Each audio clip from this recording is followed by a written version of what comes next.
Okay. Morning.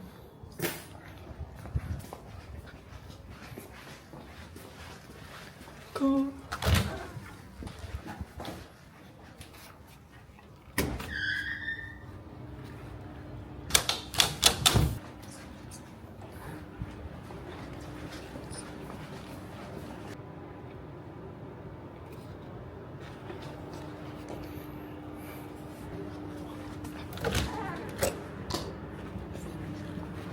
Sampai awal ya. Sepatutnya kita kena sampai. Patutnya masuk ke 10. Sekarang ke 9.40. Sangat awal. Ke login lagi. So tak payah buat kerja lagi lah. Okay, ingat kita replaceable. Tak payah nak pula buat kerja betul-betul sangat. Betul kena betul. Esok hang berhenti, lusa dah ada orang baru. So tak payahlah kita nak beria sangat ya. Buat kerja betul tapi jangan beria sangat ya. Kena buat, kena betul-betul buat. Jangan buat halai-balai pula. Ada je orang yang buat kerja halai-balai tapi masih kerja. Dan mata aku tak okey lagi. Aku just bawa kopi dari rumah. Ni Uniqlo. Bawa Zeus ngopi tu. Dia tengah nak kurus kan. Aku ni adalah peminat nasi.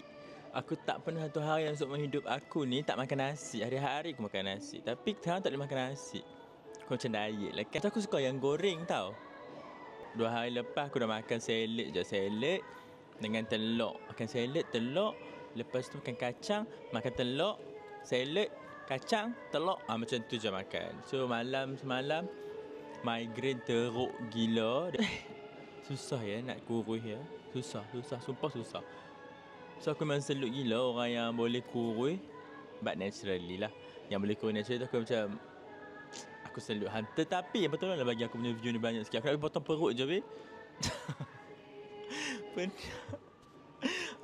Aku ni tiba-tiba teringin nak makan kek, teringin nak minum mixu, teringin nak minum Zeus, makan brownies, minum kok. Aku macam nak gila. Aku minum kopi tadi.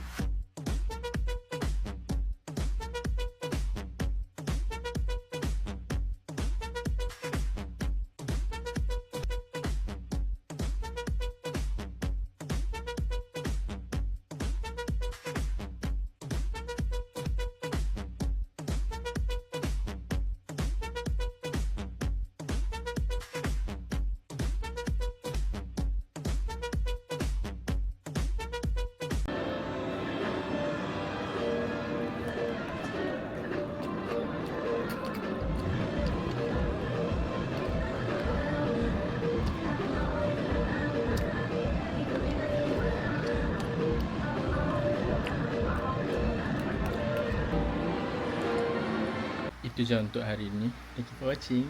Jangan lupa like, share, comment, subscribe, ring the bell. Thank you for watching.